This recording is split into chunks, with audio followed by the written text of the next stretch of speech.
Kansas Gov. Sam Brownback speaks to the state legislature in 2016. President Trump has nominated Brownback for a State Department post. Orlin Wagner AP, one of the least popular governors in the country, is leaving his post to take a new position with the Trump administration. President Trump announced Wednesday that he would nominate Kansas Gov. Sam Brownback, a social conservative with deep religious convictions, to head the Office of International Religious Freedom in the U.S. State Department. As ambassador at large, Brownback's mission would be to monitor and respond to threats to religious freedom around the world. Religious freedom is the first freedom, the choice of what you do with your own soul. I am honored to serve such an important cause, Brownback said in a tweet as news of the nomination was breaking. The Senate must act on the nomination before Brownback can start his new position. Brownback's unpopularity is largely due to deep income tax cuts that he championed. At the time of their passage in 2012, Brownback said the tax cuts would deliver a shot of adrenaline to the Kansas economy and make it a red state model for the nation.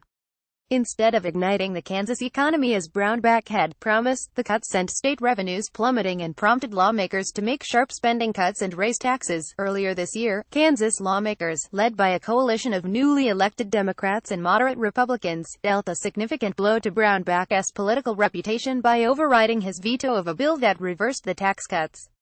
Brownback, the state's 46th governor, has about 18 months remaining in his second term. Should he step down, Lt. Gov. Jeff Collier, a physician and former state senator from Overland Park, would become governor. Sam Brownback will be remembered for becoming the most unpopular governor in America, Senate Democratic leader Anthony Hensley, of Topeka, said in a statement on Twitter. His tax experiment failed to grow the economy as he promised. Instead, his policies have bankrupted our state. Others hold him in higher esteem. He inspires other people, said Kathy Ostrovsky, legislative director for Kansans for Life, the state's largest anti-abortion organization.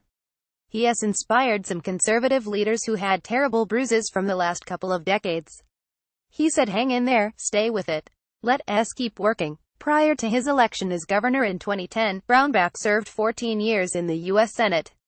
Near the end of his one and only term in the U.S. House, Brownback was appointed to fill the seat of U.S. Sen. Bob Dole, who resigned to run for president. Kansans elected him to a full Senate term in 1998 and re-elected him in 2004. Brownback had also been the favorite of many social conservatives when he joined a crowded field of Republican presidential hopefuls in 2008. Many believed that he ran for governor to burnish his reputation as a fiscal conservative in preparation for another bid for the White House. Those aspirations faded.